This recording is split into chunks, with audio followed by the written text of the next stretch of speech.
Je suis particulièrement heureux de me retrouver aujourd'hui à cette place très prestigieuse, la place Washington, siège du ministère de l'Intérieur, sur le boulevard de la République, à l'occasion de la passation des services entre l'inspecteur général d'État Matar Cissé et moi-même.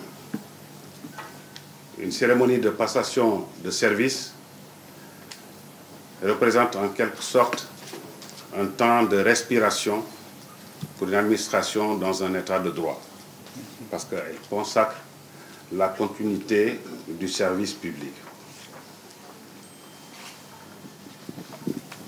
Permettez-moi tout d'abord de rendre grâce à Dieu, le maître des destins, qui nous donne aujourd'hui l'occasion d'être présents en ces moments. Je voudrais naturellement adresser mes vifs et chaleureux remerciements à son Excellence, Monsieur le Président de la République, Bassirou Diomaye Faye, qui m'a fait l'honneur et la confiance de me confier la charge très importante, mais aussi exaltante, de ministre de l'Intérieur et de la Sécurité publique. Je ne ménagerai aucun effort pour continuer à mériter sa confiance, en sachant que pour cela, je peux compter sur l'engagement et l'abnégation des collaborateurs ici présents. En prenant les rênes du ministère de l'Intérieur, j'hérite d'une institution solide qui a été bâtie dans le long cours par beaucoup de générations de grands commis de l'État, qu'ils trouvent par ma voix l'expression de notre profonde gratitude.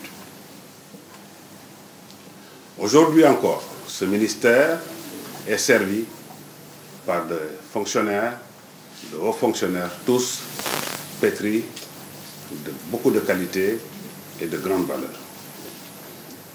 Je compte m'appuyer sur leur expertise et leur disponibilité pour conduire les missions qui me sont assignées.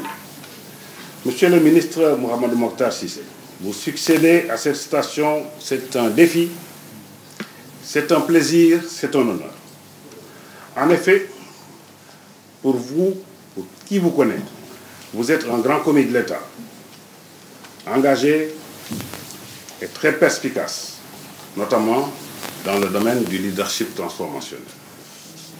La preuve, en un laps de temps très court, vous avez pu conduire avec brio les dernières opérations électorales qui, vous le savez tous, se sont déroulées dans une atmosphère particulièrement tumultueuse. C'est donc avec un certain plaisir que j'hérite de ce flambeau que je m'engage à maintenir toujours plus haut, conformément aux orientations du chef de l'État, pour le plus grand succès de notre pays. Je vous souhaite plein succès dans vos prochaines fonctions. Je sais encore que ce sera au service de notre pays et formule des prières de longévité et surtout de santé pour la suite. Mesdames, Messieurs, honorables invités, le ministère de l'Intérieur est un ministère stratégique pour la stabilité de notre pays et pour nos populations. Je disais tout à l'heure au ministre Cissé que c'était sans conteste le premier ministère du gouvernement, parce que la finalité d'un gouvernement, c'est la vie de ses populations par leur protection et leur protection contre les risques et les menaces. Et c'est ça le rôle premier de notre ministère. En tant que ministre de l'Intérieur, mon action a vocation à participer au développement de notre pays à travers tous les démembrements de ces institutions, notamment les préfectures et les sous-préfectures. Les objectifs de notre action doivent donc nécessairement avoir une convergence avec la recherche de l'efficacité économique et le progrès social qui sont visés prioritairement par l'autorité politique.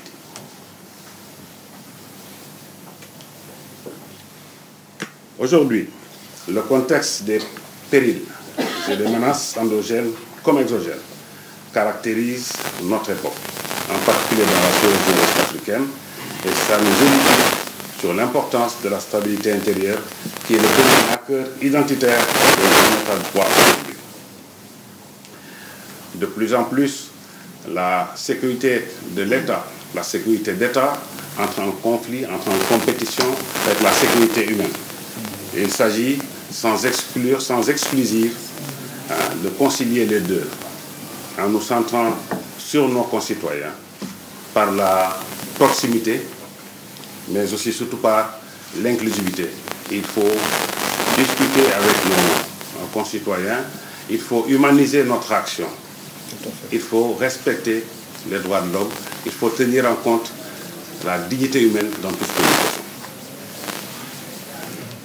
C'est pourquoi nous devons préserver à tout prix les atouts précieux que sont la stabilité politique et la solidité des institutions de notre pays. Pour cela, je lance un appel à tous, autorités de l'administration centrale, directeurs de services, personnel de la police, tout le monde, tout le personnel du ministère de l'Intérieur, pour continuer d'ouvrir nos portes à nos concitoyens, de sorte à trouver des solutions consensuelles, en tout cas des solutions discutées à toutes les questions que nous nous posons. Le chef de l'État attache du prix à la protection des personnes et des biens, certes, mais également à la tranquillité et à l'ordre public au profit de nos concitoyens. Si vous voyez le projet politique de nouvelles autorités dans le domaine de la sécurité, il est beaucoup question de proximité, d'inclusion, de protection. J'appelle donc mes grands collaborateurs à travailler dans cet esprit et vous exhorte à agir sereinement dans un élan uni et solidaire pour que le ministère de l'Intérieur joue entièrement sa participation dans l'exécution des politiques publiques du gouvernement. Je compte aussi particulièrement sur l'administration territoriale, sur la police nationale, à qui je rends un vibrant hommage. Ils jouent un rôle très important dans la sécurité de notre pays, au prix de leur vie, au prix de leur santé. Qu'ils soient ici et remerciés. Je m'engage à mener très rapidement de larges concertations avec tous les cadres du ministère pour qu'ensemble, nous puissions voir comment améliorer l'existant et comment apporter les changements inéluctables nécessaires pour continuer à mériter la confiance de nos autorités et l'estime de nos populations. Donc je vous exhorte tous, vraiment, à garder en permanence et à l'esprit notre belle devise, un peuple, un but, une foi. Vive la République, vive le Sénégal. Je vous remercie de votre attention.